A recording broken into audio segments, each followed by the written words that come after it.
যে তোমার সুখে এবং দুঃখে সদা সর্বদা সঙ্গে থাকবে, সেই প্রকৃত বন্ধুকে ওই যে চারজনা যেদিন কাঁধে করে নিয়ে যায়, সবাই মুখ ফিরিয়ে থাকলেও তিনি মুখ ফিরিয়ে থাকেন না। বলো হরি হরি বল, বলো হরি হরি, বলো হরি হরি বল। নাম আর নামই হলেন অভেদ। যেই নাম সেই কৃষ্ণ ভজন নিষ্ঠা করি, নামেরও সহিত আছেন আপনি শ্রীহরি। নাম নামই রূপ ধারণ করে সেদিন দুটি হাত ধরে আমাদের পরপারে নিয়ে যান। আহা, আমরা সেই হরি বন্ধুকে ভুলে গেছি, তাই তো আমরা ত্রিতাপ জ্বালায় জ্বলছি। আর এই জ্বালা হতে মুক্তি পাবার একটি মাত্র উপায়, সেটা হলো হরি নাম বা কৃষ্ণ নাম।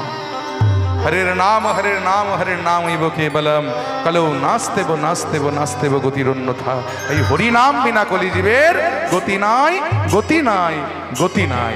সেই নাম প্রেম যিনি জীবের দ্বারে দ্বারে কৃপা করে দান করেছেন, সেই মহাপ্রভুর কথা কি এক বদনে বলে শেষ করা যায়? তাই তো মহাজন লীলার এক পাশে দাঁড়িয়ে বললেন, ভাই রে ভাই আমার গোরা গুণ,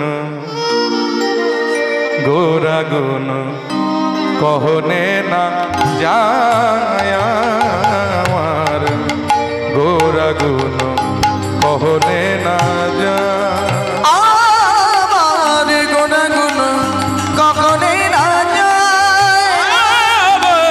গোরা গুণ কহনে না যায়, গোরা গুণ কহনে না যায়। আমার গোরা গোরা গুণ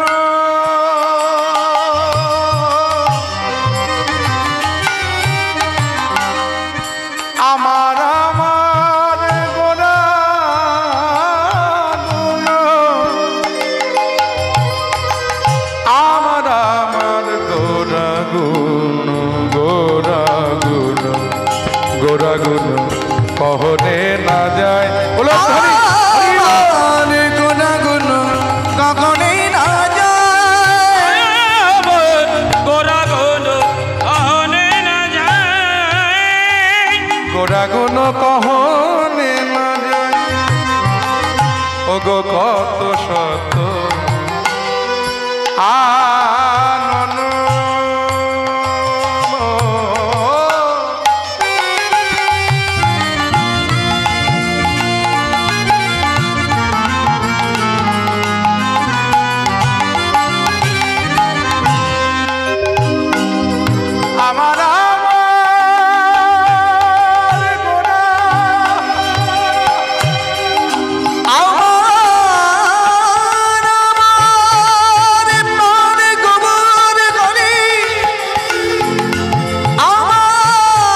আমার,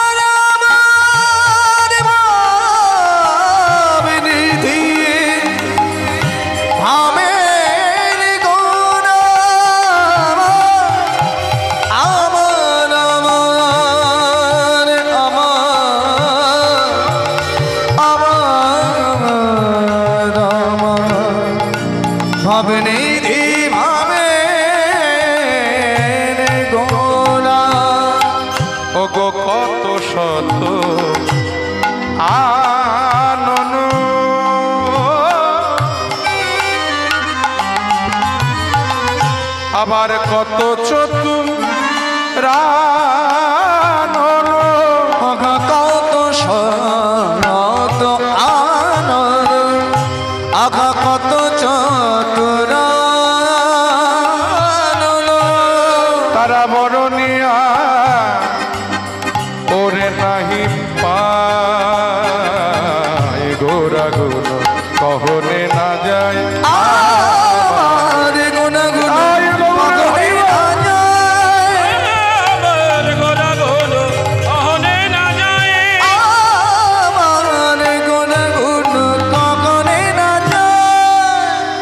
শত আনন কত চতুরান বরণিয়া ওর নেই পায়। শতবদনে বলে শেষ করা যায়নি, চতুর্বদনে বলে শেষ করতে পারিনি, পঞ্চবদনে বলে শেষ করতে পারিনি, আমরা এক বদনে কতটুকু বলবো? তার কথা কি বলে শেষ করা যায়?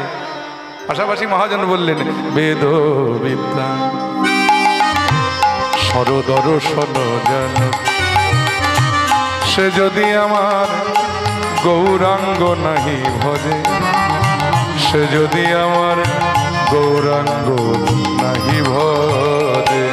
বেদ বিদ্যা সরে দর্শন জানত, সে যদি আমার গৌরাঙ্গ নাহি ভজে, সে যদি আমার গৌরাঙ্গ নাহি ভজে।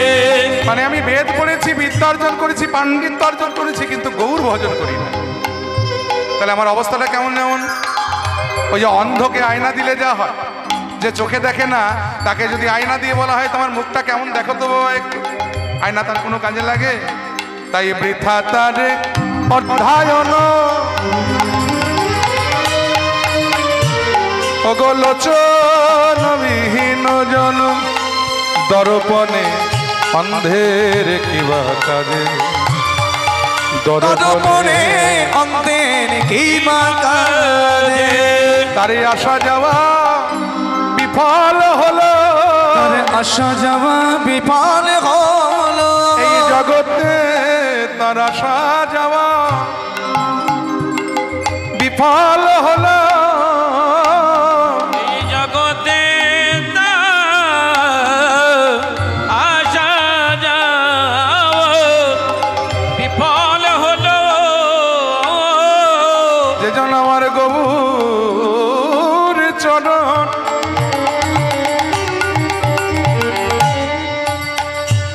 সারে করিল,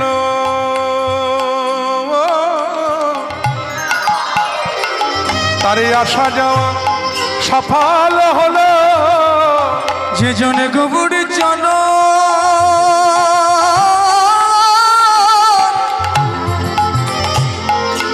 সারে করিল, জগতে আসা যাওয়া সফল হলো। যেজন আমার গৌর চরণ, গৌর চরণ সারে করিল, জগতে আসা যাওয়া বিফল হলো। যোজন গৌর জন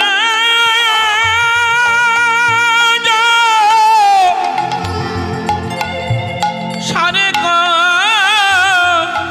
সারে করিল, আসা যাওয়া সফল হলো। যেজন আমার গৌর চরণ সারে করিল, আহা গৌর বলে নয়ন ঝরিল, গৌর চরণ সারে করিল। ওই গৌর প্রেমে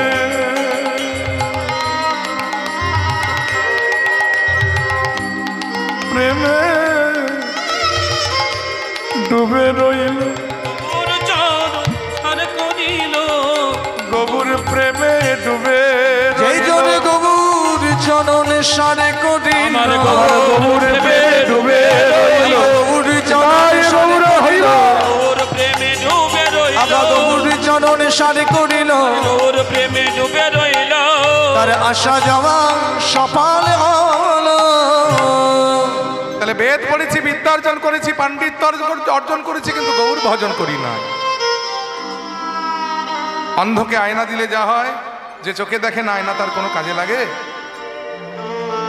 তেমনি বেদ বিদ্যা পাণ্ডিত্য পূর্ণ হৃদয়ে যদি গৌর প্রেম না থাকে, তাহলে ওই বেদ বিদ্যা পাণ্ডিত্য অন্ধের সম্মুখে আয়নার ন্যায় কাজ করে। জগতে আসা যাওয়াটাই তার বৃথা। বাবা, ভক্তি যেখানে আছে সেখানে পাণ্ডিত্য প্রয়োজন হয় না। এই জন্য বলে ভক্তি যার কৃষ্ণ তার সর্বশাস্ত্রে কয়। ভক্তি না থাকিলে কৃষ্ণ দেখিলেই কি বা হয়। হৃদয়ে যদি ভক্তি না থাকে তাহলে ভগবানকে দেখে মনে হবে ওটা মাটির পুতুল বা পাথরের বিগ্রহ ছাড়ার কিছু নয়। কিন্তু ভক্তি দিয়ে যদি দর্শন করা যায়, একদিন ওই মৃন্ময় মূর্তি চিন্ময় হয়ে ভক্তিটা প্রয়োজন। কি হবে অত পাণ্ডিত্য অর্জন করে যদি হৃদয়ে ভক্তি না থাকে? সে কেমন হয়েছে জানেন? এক ব্যক্তি গুরুর কাছে দীক্ষা নিতে গেছে, গুরুদেব দীক্ষা দান করবার পরে শিষ্যকে বললেন যে বাবা, আর কিছু পারিস না পারিস, প্রত্যেক দিন স্নান করে মধ্যাহ্নে 1 অধ্যায় গীতা পাঠ করবি। গুরুদেব জানেন না যে শিষ্যকে তিনি গীতা পাঠ করবার আদেশ দিলেন সেই শিষ্য লেখাপড়ায় জানে না, তার অক্ষর জ্ঞান নেই। একদিকে শাস্ত্রে বলা হয় গুরু বাক্য লঙ্ঘন করতে নাই, তাহলে এখন সে কি করবে? বাড়িতে এসে বড় চিন্তায় পড়ে গেলেন যে আমি করিটা কি এখন। একদিকে গুরু বাক্য, অপরদিকে আমার অক্ষমতা, আমি তো পড়তে জানি না, আমি কেমন করে গীতা পড়ব? অনেক ভেবে চিন্তে একটা বুদ্ধি স্থির করলেন যে গুরুদেবের বাক্য অন্তত রক্ষা করবার জন্য গীতা পড়তে পারি আর না পারি, স্নান করে গীতাটা হাতে করে গীতার পানে চেয়ে বসে থাকি। 1 দিন 2 দিন 3 দিন 4 দিন অতিবাহিত হয়ে যাবার পরে ওই যখনই গীতা হাতে নিয়ে বসে তখনই নয়নের জলে বদন ভাসি অঝর ঝরে কাঁদে। ধীরে ধীরে খবরটা পাড়ায় রটে গেল। পাড়া প্রতিবেশী, নিন্দুকের তার অভাব নেই, নিন্দুকেরা বলতে শুরু করলো, কি আমার গীতা পাঠক কত বড় ভক্ত, লেখাপড়া জানে না, কি গীতার মর্মার্থ বুঝেছে যে গীতা হাতে নিয়ে উনি কাঁদতে শুরু করেছে, যত সব বুজুরু কি। ওই সময় মহাপ্রভু যাচ্ছিলেন ওই পথে দিয়ে। পাড়া প্রতিবেশীদের কথাগুলো তার কানে যেতেই সে গৃহের মধ্যে প্রবেশ করে দেখছে সত্যই এক ব্যক্তি গীতা হাতে করে গীতার পানে চেয়ে চেয়ে কাঁদছে। তো মহাপ্রভু তার সম্মুখে গিয়ে করজোড়ে বললেন, বাবা,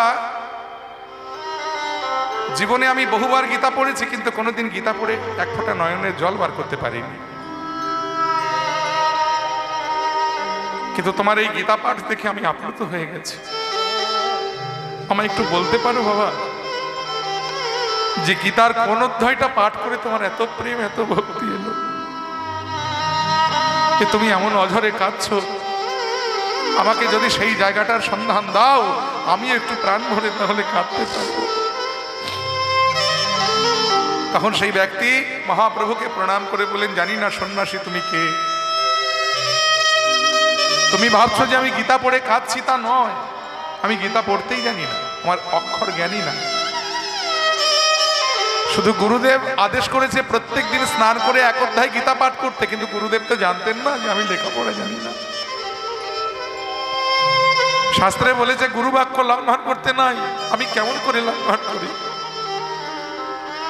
কিন্তু ওদিকে পড়তেও জানি না বলে ওই গীতাটা হাতে করে গুরু বাক্য রক্ষা করবার জন্য গীতাটা হাতে করে গীতার পানে চেয়ে চেয়ে বসে থাকতাম। 2-4 দিন যেতে না যেতে হঠাৎ আমার লক্ষ্য গেল যে গীতার উপরে যে ছবিটা, তাতে অর্জুনের রথের সারথি ভগবান। অর্জুন কত বড় ভাগ্যবান যে তার রথের সারথি স্বয়ং ভগবান। ভগবান নিজে পাণ্ডব শিবির থেকে অর্জুনের রথ চালিয়ে কুরুক্ষেত্রের মাঠে নিয়ে যাচ্ছে যুদ্ধ করবার। তেমনি ওই অর্জুনের মতো করে কবে আমার এই দেহ রথের সারথি হবেন ভগবান? কবে আমার এই দেহ রথটাকে ভগবান নিজে চালিয়ে এই সংসার শিবির থেকে বৈকুণ্ঠের পথে নিয়ে যাবে? আমি সেই কথা ভেবে কাঁদছি। নইলে আমি গীতা পড়তে জানি না। মহাপ্রভু ছুটে গিয়ে তাকে জড়িয়ে ধরে বলেন, বাবা, জানি না এই জগতে গীতা পড়ে কেউ কিছু পেয়েছে কিনা, তো আমার নজরে তুমি হলে সার্থক গীতা পাঠক। তোমার মতো এমনি করে যে গীতার মর্মার্থ যদি কেউ বুঝতো, এমনি করে তোমার মতো করে যদি গীতার মর্মার্থ কেউ বুঝতো, তাহলে জগতে এমন হিংসা, দ্বন্দ্ব, মারামারি এগুলো কিছু থাকতো না। জগৎটা প্রেমে ভক্তিতে পরিপূর্ণ হয়ে যেত। নিতাই গৌর হরি বল, হরি বল, হরি বল, হরি বল। তাই ভক্তি যেখানে আছে সেখানে পাণ্ডিত্য বড় খর্ব। ভক্তির কাছে পাণ্ডিত্য সদা সর্বদা হার মেনেছে। কেউ যদি ভগবানকে পুজো দেবার সময় একটা ফুল নিয়ে বলে যে বিষ্ণায় নম, বিষ্ণুর চরণে যখন ফুল দিতে হয়, সংস্কৃতের কিছু উচ্চারণের ব্যাপার থাকে, একটু গ্রামাটিক্যাল। ওখানে হবে বিষ্ণু বে নমঃ, কৃষ্ণের চরণে ফুল দিলে কৃষ্ণ বে নম হবে না, তখন কৃষ্ণায় নমঃ। এটা গ্রামাটিক্যালি ব্যাপার আর কি, যারা গ্রামার নিয়ে পড়াশোনা করেছে তারা বুঝবে। কিন্তু ভগবান বললেন কেউ যদি ভক্তি দিয়ে আমার চরণে কৃষ্ণ বে নম বলে, হরি বল হরি বল। আর যদি কেউ অভক্তিতে কৃষ্ণায় নম বলে, তাহলে ওই যে ভক্তি দিয়ে যে কৃষ্ণ মানে ভুল মন্ত্রটা বলল কৃষ্ণ বে নম, আমি ওইটা আগে গ্রহণ করব, তাই গৌর হরি বল। কারণ আমি ভক্তির ভগবান, ভক্ত আমার মাতা পিতা, ভক্ত আমার গুরু, ভক্তে রেখেছেন নাম আমার বাঞ্ছা কল্পতরু। ভক্তে দিলে খাই, না দিলে উপবাসে যায়। হরি বল হরি বল। ভক্তের হাতে বাঁধা প্রেমের দড়ি, ভক্ত যেদিকে ঘোরায় আমি সেই দিকে ঘুরি। নিতাই গৌর হরি বল হরি বল। তাই বলেন কোনো কিছুর দরকার নেই, বেদ বিদ্যা তুহু নাহি জান, সে যদি আমার গৌরাঙ্গ করে শান, যদি আমার গৌরাঙ্গ করে শান। বেদ বিদ্যা তখু নাহি জানত, সে যদি আমার গৌরাঙ্গ করে সার, সে যদি আমার গৌরাঙ্গ করে সার। ঠাকুর নয়নানন্দেতে ভনে,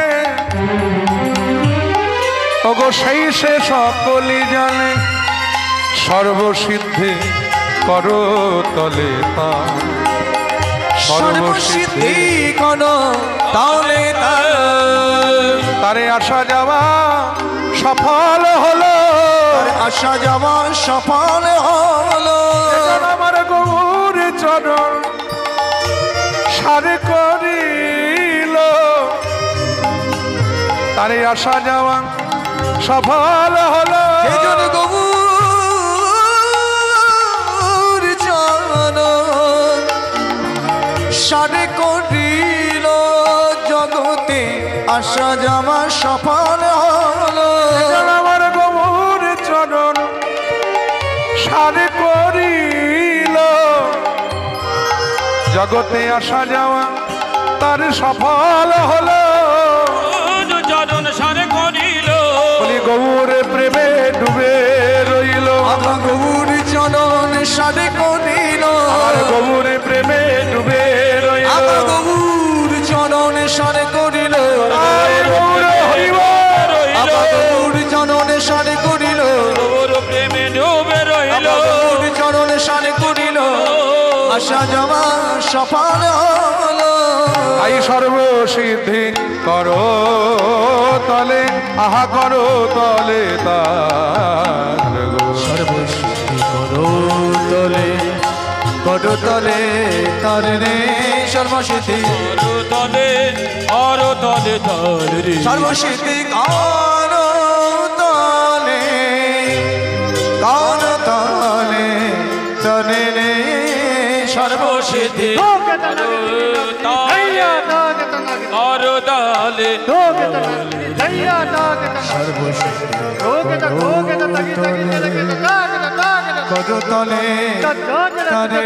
করো তলে তারে রে সর্বসিদ্ধি। করো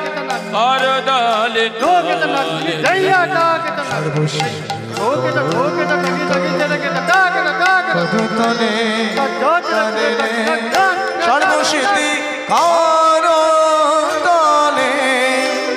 করো তলে করো তলে তারে রে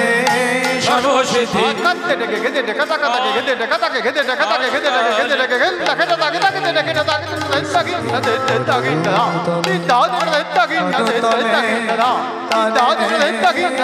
করো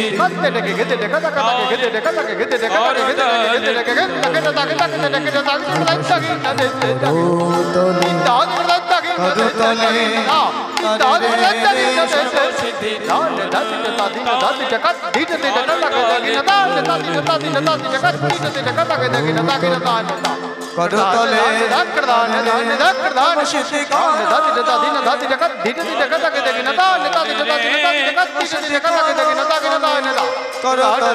করতলে সর্বশিতি করতলে আহা করো তলে তার রে ও সর্বশিতি করতলে ধ্বনি রে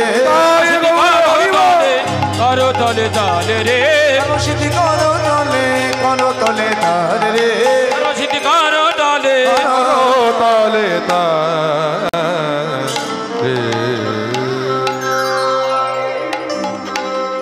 চলুন এবার সবাই মিলে একটু বৃন্দাবনে যাই, তবে দেহ নিয়ে নয়, ভক্ত চতুর একটু চাতুরালি করি যাতে তাড়াতাড়ি বৃন্দাবনে পৌঁছানো যায়। আর সেটার একমাত্র উপায় সেটা যদি আমরা আমাদের মন নিয়ে যাই।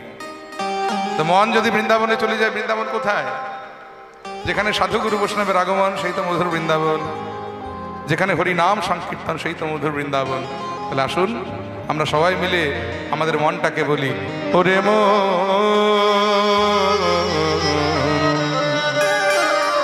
চলো যা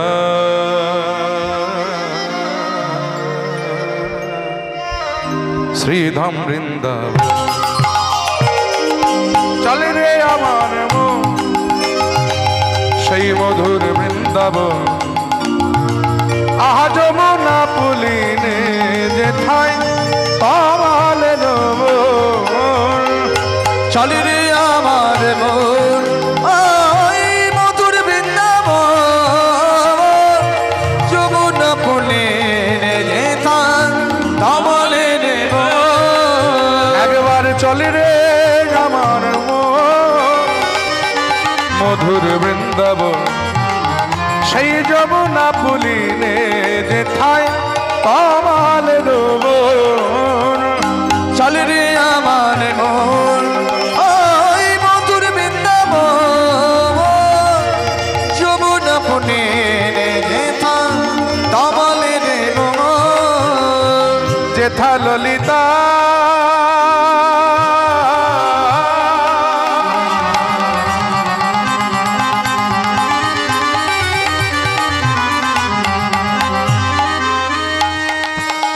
আছে, ললিতা বিশাখায় যত গোপীগণ। আর রাধা কুণ্ড শ্যামে কুণ্ড গিরি গোবর্ধন। আছে রাধা কুণ্ড শ্যামে কুণ্ড গিরি গোবর্ধন। আছে রাধা কুণ্ড শ্যামে কুণ্ড গিরি গোবর্ধন। আছে রাধা কুণ্ড শ্যামে কুণ্ড গিরি গোবর্ধন। আছে কেশি ঘাট আর বংশীব আহা নিকুঞ্জ কানন। সেই যমুনা পুলিনে যেথায় তমালের বন। চলে রে আমার মন ওই মধুর বৃন্দাবন। যমুনা পুলে যেতায় কমলে নেব। যেথায় শ্রীদাম সুদাম দাম বসুদাম। আহা যত সখাগণ আছে, ধবলি শ্যামলি নদী যত গাভীগণ। আছে ধবলি শ্যামলি আদি যত গাভীগণ। ওই মধুর মধুর বংশী বাজে।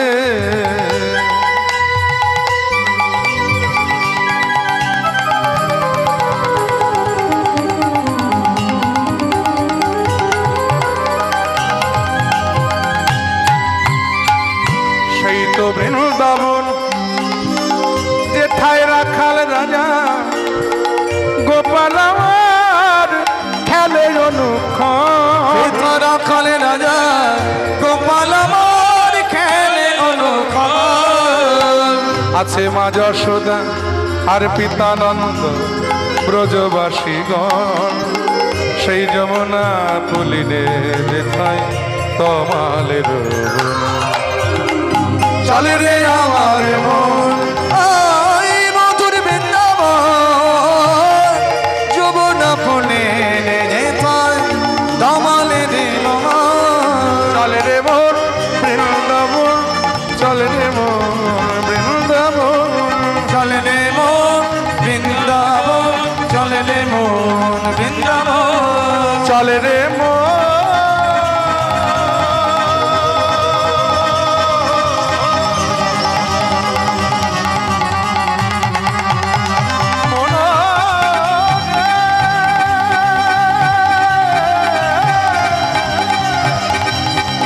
চল রে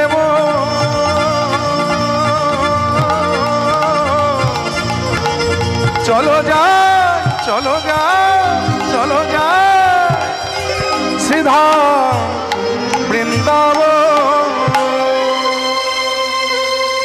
বলো বৃন্দাবন ধাম কি, শ্যাম সুন্দর মদন মোহন কি, রাধে শ্যাম রাধারানী কি। তাহলে আমরা সবাই মিলে মন নিয়ে এলাম মধুময় শ্রীধাম বৃন্দাবন। আর বৃন্দাবনে এসে আমরা আস্বাদন করছি ভগবান তার প্রিয় সখা, প্রিয় নম্র সখা, প্রাণ সখা ইত্যাদি সখাদের নিয়ে বৃন্দাবনে গোষ্ঠ গোচারণে বিনোদ খেলায় মত্ত ভগবান খেলছে। মায়েরা, ভগবান খেলেন, আমরাও খেলি, তবে ভগবানের খেলার আমাদের খেলা এক নয়। ভগবান খেললে হয় লীলা, আর আমরা খেললে হয় খেলা। পার্থক্যটা এখানে।